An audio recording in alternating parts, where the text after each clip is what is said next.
Hello students. तो आज हम लोग बात कर रहे हैं उस फेलोशिप की जो कि लेजिस्लेटिव मेंबर्स के द्वारा to work as a legislative assistants in the members of parliament, जो कि पार्लियामेंट के मेंबर्स के साथ काम करने की अपॉर्चुनिटी आपको देती है, जिसको कि इन शॉर्ट हम लोग कहते हैं लैम्प फेलोशिप।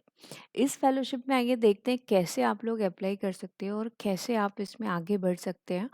तो ये लैम्प फेलोशिप है जो कि सेशन 2023-24 के लिए अभी निकली हुई है।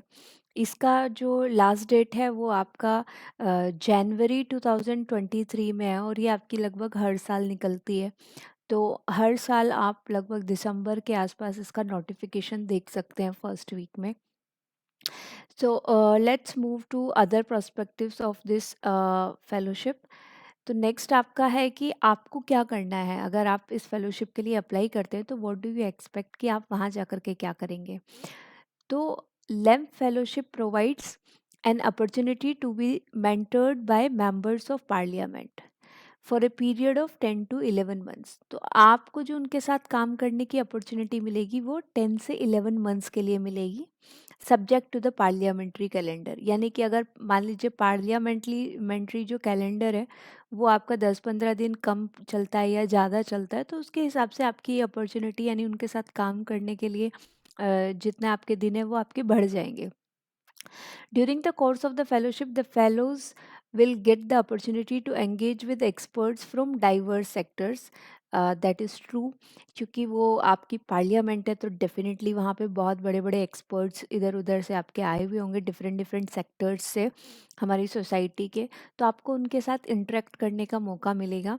You will understand the important policy and development issues of the country. ठीक है, तो जो लोग वाकई में ही अपने कंट्री को, उसकी वर्किंग को पूरी तरीके से समझना चाहते हैं, उनके लिए ये एक बहुत बड़ी अपॉर्चुनिटी है और उनको इस लैम्प फेलोशिप में ज़रूर ज़रूर अप्लाई करना चाहिए। The fellows primary task involves providing research support to the member of parliament. तो मेंबर ऑफ पार्लियामेंट्स को आप लोग क्या करेंगे, रिसर्च सपोर्ट प्रोवाइड करेंगे।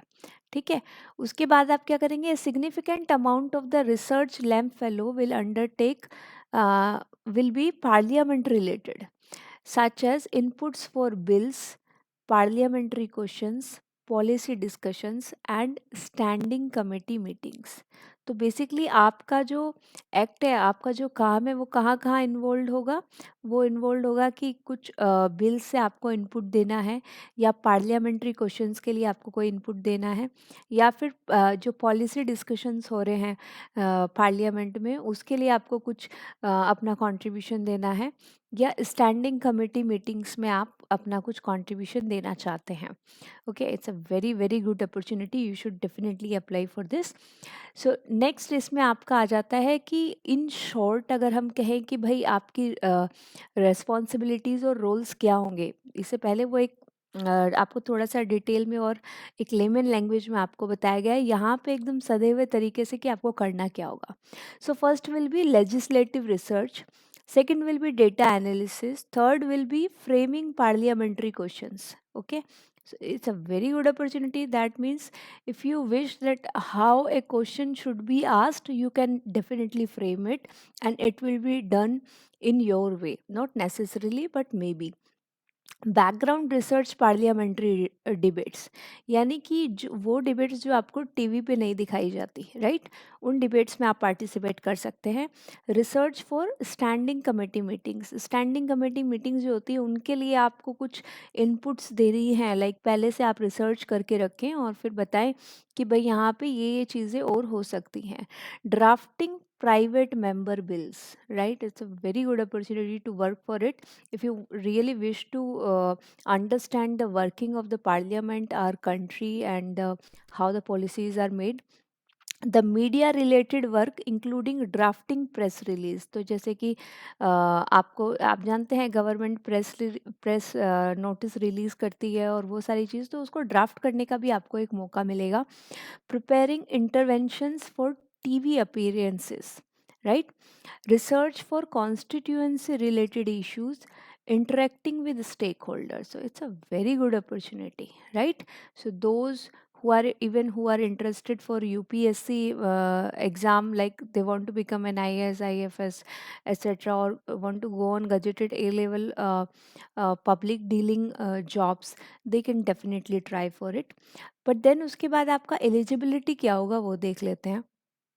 तो इसके अंदर जो आपकी एलिजिबिलिटी है, what they are asking highly motivated bright young people for the LAMP fellowship. तो डेफिनेटली अगर आप प्रिपरेशन करने की सोच रहे हैं किसी बड़े मोटिवेशन के साथ समाज में बदलाव लाने के लिए या कुछ भी, if you are excited, you are feeling excited, then definitely you are the one who should apply for this fellowship. LEM fellowship is open to candidates who are 25 years of age or below. ये constant है, तो इसका मतलब आपकी जो as है वो 25 years के नीचे नीचे होनी चाहिए. Candidate must have at least a bachelors degree, यानी कि किसी भी डिसिप्लिन में आपके पास एक बैचलर्स डिग्री होनी चाहिए और आपकी उम्र 25 साल के नीचे होनी चाहिए.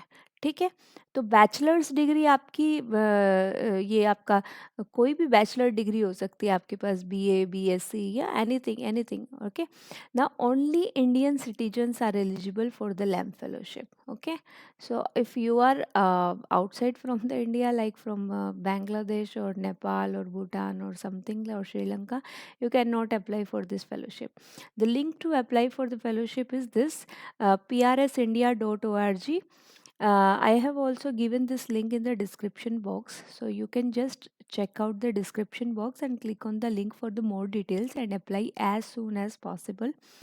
The last date is somewhere in, I think, January, January 2023. And also check out for the, I mean, every year these fellowships come, so you can check out every year in December. If you are below the age of 25, so you can apply for this fellowship. And thank you so much. If you want to really have these kind of updates regarding the fellowships, which or the opportunities that you can get in India or abroad, especially for the exciting roles in the society, then please subscribe, like and share, and thank you very much. All the best.